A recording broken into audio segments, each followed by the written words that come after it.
Hey, what's happening, guys? Good morning. What's going on? You guys have tuned into Rules for Rebels. Today is Tuesday, December 20th, 2022, just a couple days away from Christmas, and the new year is upon us. Today we're going to be doing one of these wrap-up videos. We're going to be talking about a bunch of business news, economic news, things going on in the world, the economy, layoffs. We're going to touch a little bit more on the auto loan crisis, which we talked about the other day. We're going to talk about the era of cheap money coming to an end, and how we're going to pay the price for that. Stock market's down. We're going to talk about some of the fastest growing cities in the country. Let's see. Steve Wynn unloading $300 million in personal real estate. 83% of our pharmaceuticals are coming from other countries. So Supreme Court is to hear the student loan case in February. Binance is going to be buying Voyager Digital and a whole lot more. So one of the first things I wanted to talk about in today's video, I've seen kind of a pattern online with people talking about the 90s and the early 2000s and kind of looking back on these periods with a lot of nostalgia. I think we always kind of look at the past with rose-colored glasses. I'm sure you guys can all relate to maybe you had some terrible family vacation that was a disaster as a kid, or even with some friends a couple years ago. But you look back on it, and even though it was a disaster or bad things happened on the trip, you kind of look back and laugh. I think we look back on things more favorably. But I saw a post on Reddit the other day, and somebody had found like a 3-minute video that somebody had brought a camcorder, like an old school camcorder, to school. And again, this is back in the late 90s, early 2000s, and was kind of walking around school on, I think it was the last day of school, taking video of all their friends and everything. And people in the comments were like, the world just seemed different. Things seemed a lot more real. Things seemed a lot more authentic. And a lot of people say, kind of today's society feels kind of fake. The world feels kind of fake. The majority of people are pessimistic about 2023. Most people think the economy is going to be bad in 2023. If you look at society as a whole, right? Like, we've never been more tribal. We've never been more divided. People's mental health has never been worse. Economically, people have never been worse off. Savings rates are at all-time lows. Debt levels are at all-time highs. It seems like most people aren't happy about the world right now, the economy right now, or society right now. And people are kind of looking back at the late 90s or early 2000s. And I've been seeing a lot of posts lately like, this is what the middle class looked like in the 90s. And they show the Home Alone house. And in reality, Home Alone, the McAllisters were an upscale family. They were at the very least upper middle class, more than likely wealthy. All these North Shore Chicago suburbs, Winnetka, Northbrook, Lake Forest, all these, cities from the John Cusack movies. Like, this was upper class Chicago suburbs, but a lot of people do point to, obviously it's a cartoon, but The Simpsons, and say Homer Simpson was like a janitor at a power plant. And he lived in the suburbs, he owned a house, he had 2 cars, stay-at-home wife, one-income household. That's what the 90s were like. Or a lot of people will point to Al Bundy, what's that show? Married with Children, and say, Al Bundy worked in a retail shoe store, but he had a stay-at-home wife, one-income household. He had a house, took care of the kids, had 2 cars, and now you have a husband and wife working, or husband and husband, or wife and wife, trying to be politically correct here. But you have 2 income households, and people are still struggling to get by. So a lot of people are like looking back nostalgically upon the 90s and the 2000s. And I'd love to hear what you guys think about this. You hear a lot of people saying things like, the world today just seems fake. I think in a lot of ways, smartphones coming out has really kind of changed society and how we interact with one another. And then also social media. Social media has completely rewired our brains. It's changed how we interact with one another. When you go to an event, everybody's on their cell phones or videoing the experience as opposed to actually enjoying the experience. I'd be curious, when do you guys think society's downturn started? Some people say 9/11, right? Some people say 9/11 kind of shattered the fabric of American society. It shattered this optimism that we had. Obviously we had the dot-com bubble in the early 2000s, and we had the 2008 housing crash. A lot of people say when the iPhone rolled out, that was kind of the end of civilization as we know it. Everybody's glued to their phones. It kind of changed how we interact. It brought normies on the internet. Some people say social media. When social media first came out, it was kind of this exciting new thing. I think there was a period when people were more connected because of it, but overall, I think it's been a negative thing. People, today are reporting having less friends than ever before. People are less connected to their communities. Young women and girls and teenage girls have body images. You have more youth suicides, more youth depression. You have kids cutting themselves, more drug use. It seems like social media and smartphones have been kind of a net negative for society in terms of good effects versus bad effects. I suppose we got directions on our phones, but what other negative stuff did it bring? And when do you guys feel like society of the world became less authentic, started seeming more fake? I don't have live TV, so I have like all these Samsung TV channels where, one channel plays Fear Factor 24/7, another channel plays Baywatch 24/7. And when you watch these shows, just like it's kind of funny seeing kind of the fashion and the styles of back then. But it also seemed like not only a simpler time, but kind of a more real and a more authentic time. Another meme I've seen circulating a lot is like a lot of the popular fast food restaurants in the 90s versus today. Back in the 90s, or even the early 2000s, all these fast food restaurants had a very unique character, right? Like Taco Bell's were in these little like kind of taco sheds. Everything was very brightly colored. McDonald's had a very unique building. Wendy's had a very kind of unique character to it. And if you look at fast food restaurants today, they're all these kind of like gray block modern looking buildings, and it's just everything looks the same. They have no character. And I don't want to ramble about this too long, but I would love to kind of hear some comments from you guys about like, how do you feel about where society's at today? Do things seem fake? Do things seem less authentic? Do you have nostalgia for, an earlier time or an earlier period? I've been seeing this kind of sentiment a lot online, so just kind of curious to hear your guys' take on it. Let's talk a little bit about the auto loan crisis. I covered this extensively in yesterday's video, so check it out if you haven't seen it already. Basically, the gist of it is car prices in the past 2 years have increased about 40%. Banks were loaning money on these overpriced cars. Now people can't pay for these cars, and so there's going to be a mass wave of car repossessions, and banks are going to be in a lot of trouble. The banks with the most exposure to this are Ally, Bank of America, Wells Fargo, and Chase. I think there's one other one out there, but it's slipping my mind. But what's happening right now, and this is kind of the part I wanted to touch on, you have banks loaning money to people for cars who already have cars, who don't need cars, and who probably shouldn't be getting loans. But here's kind of what's going on in a nutshell. So somebody bought a car for $40,000 6 months ago or a year ago. They realize that they can't pay for the car. So before their credit winds up and they can't sell the car either, because the car that, they owe 40 grand on it, now it's worth 28 grand. Cars are down about 30% in the past couple months. So these people realize they're going to lose the car, but before their credit is tanked, they want to use their good credit to buy another car. So instead of buying another expensive $40,000 car, maybe they go buy a new car for 15 grand. They can actually afford this car. They know that they are eventually going to default on the $40,000 car. But the banks are lending them money that they probably shouldn't be lending them, hoping that, okay, they're going to default on the expensive car that they bought, but they're going to keep my car and continue making payments on my car. And it's it's almost banks acting against one another. This is going to make the bubble even worse and be a big disaster. Tinfoil hat, but I almost think the banks feel like if they can, if this problem in its current form, the banks are just going to, have a tough time. If they make the problem big enough and banks are collapsing, the government's going to have no choice but to come in and rescue them. And it almost seems like a lot of these banks doing auto loans are trying to make things worse. I saw a good video from Stephen Van Meter the other day. He talked about how a lot of times it's these mid-sized banks and smaller community credit unions that do a lot of the car loans. I can speak to personally all my friends who go buy a new car. They go to this credit union near us because their rates are substantially lower than other banks. And so, it's a lot of these smaller community banks and mid-sized banks who are holding a lot of these auto loans.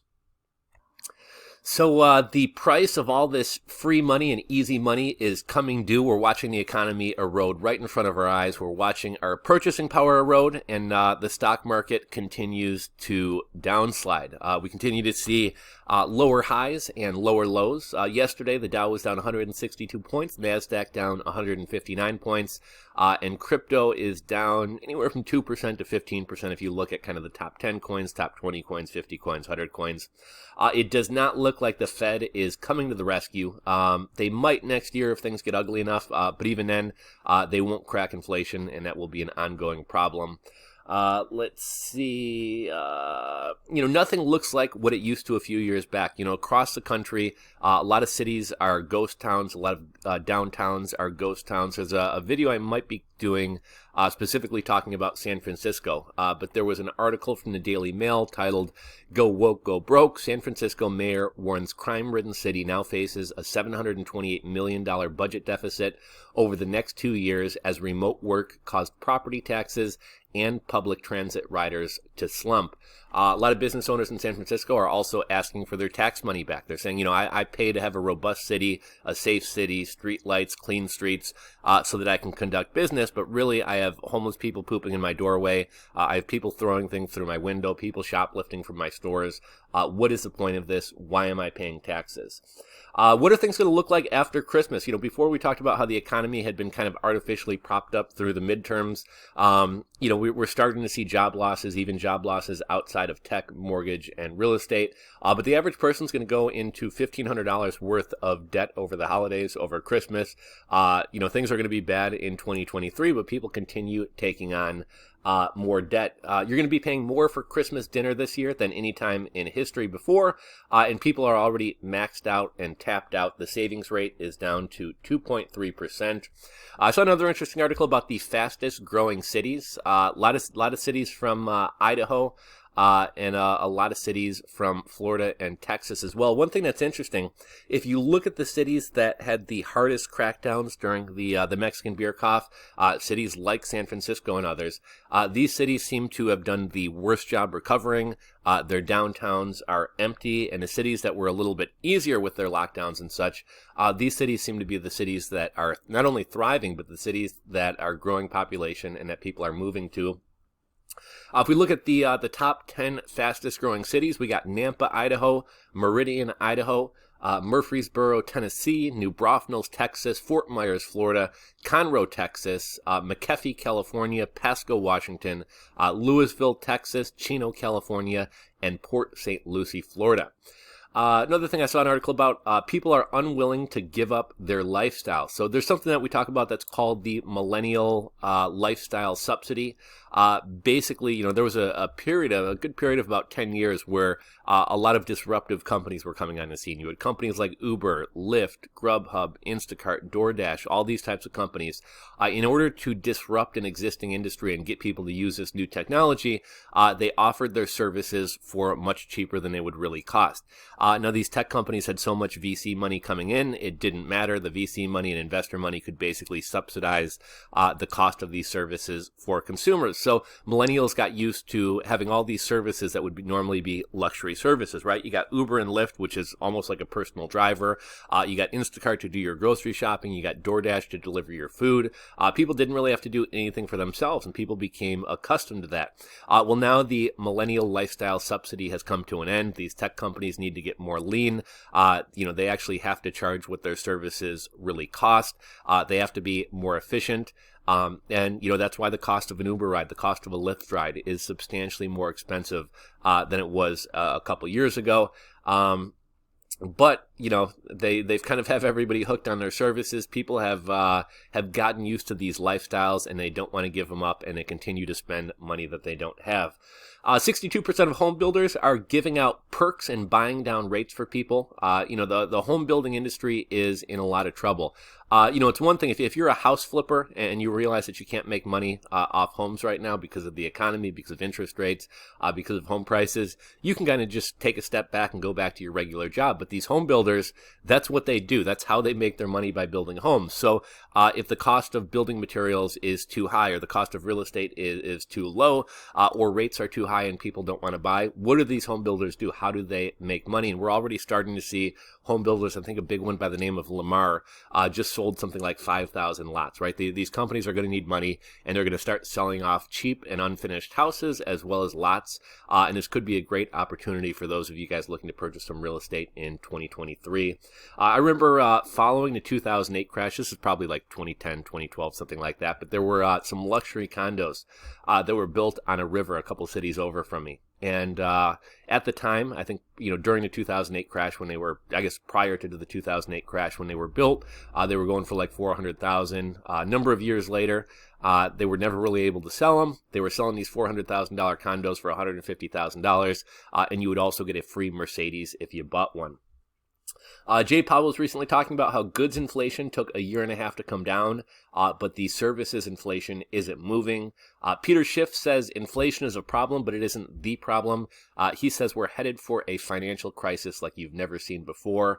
And this is just kind of common sense, but in order to fight inflation, you need rates to be at least as high, if not higher, than inflation. And even though it seems like the Fed is raising rates, rates are still nowhere near where actual inflation is. Let's see. You can't fight inflation without cuts to government spending. So, Biden continues to want to spend money on student loans. And by the way, that case is going to the Supreme Court, I believe, February 28th. Biden continues to send billions of dollars to Ukraine. And I touched on in an article the other day, we're sending, 30 billion, 60 billion, 80 billion over to Africa to teach African women to learn to code. We're going to be in a high inflation environment for the foreseeable future. And Peter Schiff had recommended investing in long-term real businesses that actually make real things and that pay dividends. A couple of dividend stocks that I've been picking up lately. Philip Morris, I think 6% dividend. Altria, ticker symbol MO, that's like an 8% dividend. And I saw Smith & Wesson stock had tanked the other day. I think it was down to $7 or $8. But they pay a 4.5% dividend or something like that. Another stock that continues to go lower, but I continue buying it, is Rumble. Rumble's an interesting platform. I think to date it's probably the best, quote unquote YouTube competitor that's come out. You are starting to see a lot more celebrities and large YouTubers and influencers move over to Rumble. But in terms of like how much reach you or I might have on Rumble, just to do a little experiment, I started doing some searches on Rumble the other day and looking at, like, say, the top 10 videos and seeing how many views that they have. Now, somebody like Russell Brand, who's on YouTube, plays a 5-minute clip from an hour video and then sends his audience over to Rumble, he's getting a lot of views. When I search for something, maybe product review or a topic or something like that, most of the videos on Rumble, the top 3 videos, top 5 videos, top 10 videos that come up in search, which you would think would have a lot of views, have 1 view, 2 views, 6 views, 8 views. So even though Rumble seems to be getting a lot more popular, I think it's popular if you have an audience to bring over there. But let me know if any of you guys are on Rumble and what your thoughts about it are. Let's see. Article the other day about the biggest source of growth for the toy industry is kidults. Kidults are essentially like these Redditors who spend all their money on Funko Pops, right? Like the toy industry itself is slowing down. There's less kids being born. There's less children to buy toys. But you have all these adults who have a lot of disposable income who are spending all their money on Funko Pops and other silly toys. Rhode Island recently banned magazines over 10 rounds. We're seeing laws like this kind of start to sweep across the country. Steve Wynn unloaded $300 million in personal real estate. Makes you wonder, what does Steve Wynn know that we don't know? And the home builder sentiment has dropped to a 12-year low. Do you guys ever remember seeing this many layoffs before the holidays or during the holidays? It seems like every day we're seeing more layoffs and more layoffs and more layoffs. And these layoffs are coming not in tech, not in mortgages, not in the real estate industry, but in manufacturing and other normal industries. So that's kind of troubling. Also, companies would typically want to wait until after the holidays to lay people off for a variety of reasons. Maybe to be nice, maybe to let people enjoy their holiday and have a good holiday, maybe because it's just a bad look and it makes headlines when people lose jobs before the holidays. So the fact that companies are laying people off before the holidays, it isn't a good look. I think I mentioned this one in the video the other day, but an automated trucking company or self-driving trucking company called Too Simple is cutting 700 of their employees. That's about 50% of their workforce. Currently, they employ about 1,400 people. We've had this big gamble on electric vehicles. I know Tesla, had never intended to have drivers. I'm Tesla. Uber and Lyft had never intended to have human drivers forever, right? Part of the way that they were going to make their money was by having electric vehicles, so you don't have to pay drivers, so you don't have to pay minimum wage, so you don't have to pay benefits. And on that topic, Uber drivers in New York are on strike this week. I think they were protesting outside of Uber's headquarters yesterday, which is odd because if I'm not mistaken, and if you guys are in New York State, clarify this for me. But I thought New York Uber drivers were now considered employees. I guess they were supposed to get some kind of raise as part of like the taxi association. They didn't get the raise. They're crying that Uber's making 37% more off rides today than they were in 2019, but they're not seeing any of that money. We made this big gamble on self-driving vehicles. I remember Uber was saying by like 2022 they were going to have self-driving vehicles instead of real drivers. We're obviously nowhere near that. There's been a lot of talk about, the semi-trucks are going to be driven by robots. That's nowhere near happening either. I saw a study that came out the other day that said EVs aren't actually good for the environment. They're good for making rich people feel good about themselves. Majority of people believe the economy is going to be worse in 2023, and we've kind of talked before about how this can become kind of a self-fulfilling prophecy. If you think the economy is going to be worse, you tighten up, you spend less money, and that affects businesses. Those businesses do layoffs, and it probably doesn't cause a recession, but it can speed up the process of going into a recession, and that's if we're not already in one. We'd already kind of talked about this. The Fed can't and won't beat inflation until rates go higher. So anybody who expects a Fed pivot is dreaming. 83% of pharmaceuticals are coming from other countries. Makes you wonder, why is that? Also, when you look at a lot of Europe was dependent on Russian oil and Russian natural gas. And now that they're fighting with Russia, they have no oil and no natural gas, so they're having to buy it from us for a lot more money. Well, what happens if, a lot of our pharmaceuticals come from China, a lot of our pharmaceuticals come from India? What happens if we wind up getting into a fight with these countries? We get mad, they get mad at us, whatever it may be. But we're dependent on them for 83% of our pharmaceuticals. Maybe we need to bring that manufacturing back into the States. Supreme Court is set to hear the student loan case in February. This one's interesting. This one kind of goes to the story about San Francisco. Salesforce had built an iconic Salesforce tower in San Francisco. I believe it's the tallest building in the city, and they had touted how great remote work is. Well, now they're calling everybody back into the office. They're saying we need more efficiency. They're requiring everybody back into the office Tuesdays, Wednesdays, and Thursdays, as well as for mandatory meetings. It's kind of funny how they were rah-rah work from home, but now they've changed their tune, saying being together drives more learning, collaboration, and creativity, and they want everybody back in the office. San Fran has the second highest office vacancy rate in the country, and like that article that I touched on earlier, the mayor warns that they have a $700 million budget shortfall due to nobody working downtown. Vegetable prices are up 38% in November, but don't worry, inflation is under control. I'm being a little bit kind of exaggerating here, but what are we going to end up like in living like it's Waterworld? I don't know if you guys remember that Kevin Costner movie, but where like a head of lettuce is like some super big luxury. The other day I was at the grocery store, and a little 2-pack of romaine lettuce was going to be over $7. A lot of times I'll grill chicken and kind of do these deconstructed Caesar salads on lettuce leaves, and I was like, fuck man, I'm not paying $7 for 2 heads of romaine lettuce.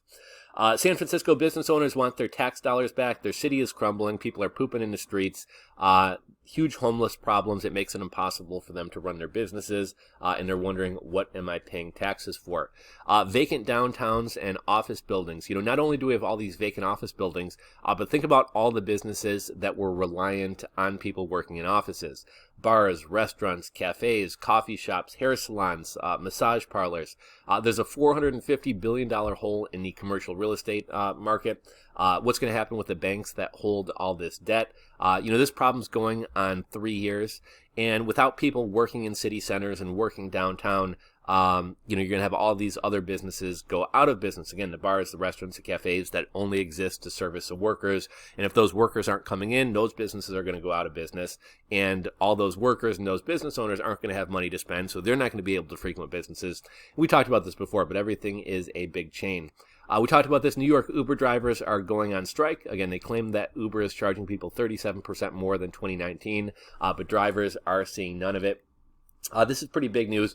Binance is going to be acquiring Voyager Digital. If you guys remember, Voyager Digital went under. Sam Bankman-Fried and FTX were going to buy it. Then we learned that SBF was a fraud. Binance is going to be buying Voyager Digital, and specifically it's Binance.us, not Binance.com. Completely separate company, completely different completely different company, basically. They just license the Binance name and platform and trading technology. They're going to be paying $1 billion plus another $200 million. The deal is supposed to be done by April. I believe it's April 28th, though there is a 1-month extension written into the contract. The goal is to give users their funds back ASAP and not drag this through court for years. And if you were a Voyager customer, you will be a Binance.us customer. We'll see if this winds up going through. There's a lot of talk that Binance is insolvent, Binance is in trouble, which is kind of interesting because SBF was kind of trying to be this like savior and rescuer of the crypto industry, and then it turned out he was a big fraud. So we'll see if this Binance acquisition of Voyager Digital winds up going through. Ron Paul is calling to ban the FBI. It may sound crazy, but isn't really that crazy. If you guys have been keeping up with the Twitter files, and I'm going to link to a video from Meet Kevin down below. I mean, the Twitter files have been kind of like mind-blowing to this point. It's amazing that the mainstream media has covered it for all of about 14 minutes between like 6 of the mainstream media organizations. But recently it's come out that basically the FBI was sending employees to work at Twitter. Twitter was sending employees to work at the FBI. There were so many employees going back and forth that people were confused about who was supposed to be paying them, where they were supposed to be getting their benefits from. And essentially, Twitter became a wing of the FBI. The FBI was giving security clearance to Twitter employees. So anybody who says, oh, Twitter's a private company, they can censor people, they can do whatever they want, it's essentially as if the FBI or the U.S. government was censoring you. I think I've thrown out this example before, but let's say that the police or the government, whoever, thinks that you have a marijuana grow operation in your house, and they want to get a peek in your house, but they can't do so because we have a little something called the Fourth Amendment. Well, let's say that they have one of their informants, and they say, okay, we want you to run over to Timmy's house, kick in the front door, and run through the house and out the back door, and we're going to act like we're chasing you. And there's something in the law called exigent circumstances. So the cops can't enter your house just to enter your house and look for a grow-op, but if they're chasing a suspect or a perp, they can. So the government winds up paying one of their informants. We want you to run, act like we're chasing you, and you run through this guy's house, and then that gets us into the house. Well, obviously that would be wrong. That's essentially what was going on at Twitter. The senior White House advisor won't say why Biden or Kamala Harris haven't visited the border. I saw Biden recently said that it's only the right wing that cares about the border. Nobody else cares about the border. We have mayors and governors from across the country basically calling it an emergency.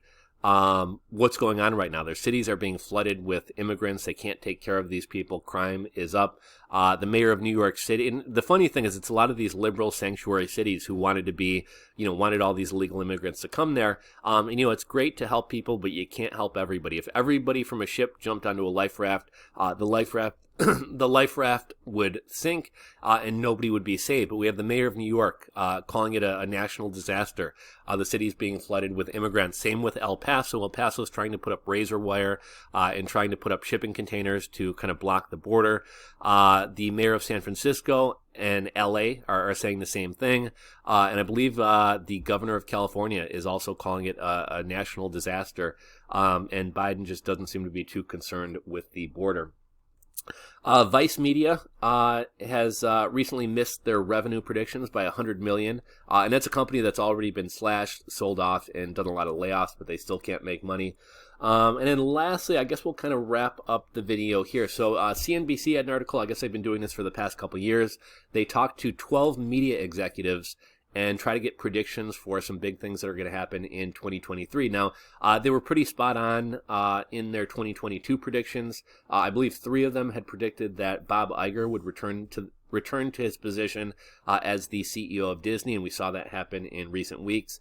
A couple of their predictions for 2023, Netflix will find a merger partner, likely going to be Paramount Global or Disney. Jeff Bezos will sell the Washington Post. And they predict that Apple will ban TikTok from the App Store. And we're seeing this growing movement of people wanting to ban TikTok, right? I think you're probably up to 8 or 12 different states that are either suing TikTok for their data collection practices, suing TikTok for taking advantage of kids, or suing TikTok, or they're banning the use of TikTok on government devices. I believe the U.S. military has already banned TikTok on like soldiers' phones. The Department of Justice has banned TikTok on employee devices as well. The FTC actually recommends that you delete TikTok from your phone and even throw away your phone and get a new phone. And I saw recently the CIA director said we should be very concerned about children having TikTok. So I think it's almost a certainty that TikTok will be banned in 2023. And if it's not banned, it will likely either change ownership or come under a lot of regulation in terms of data practices and things like that. But that's the video for you guys today. If you, again, as always, if you guys have any stories that you find interesting or that I missed, please go ahead and drop them in the comment section down below. Would love to hear you guys' take on anything and everything that we've discussed in today's video, so drop those down below. If you enjoyed the video, thumbs up. If you're not subscribed to the channel, click that subscribe button down below and ring the bell, and I'll catch you guys on the next video. Later, guys. Peace.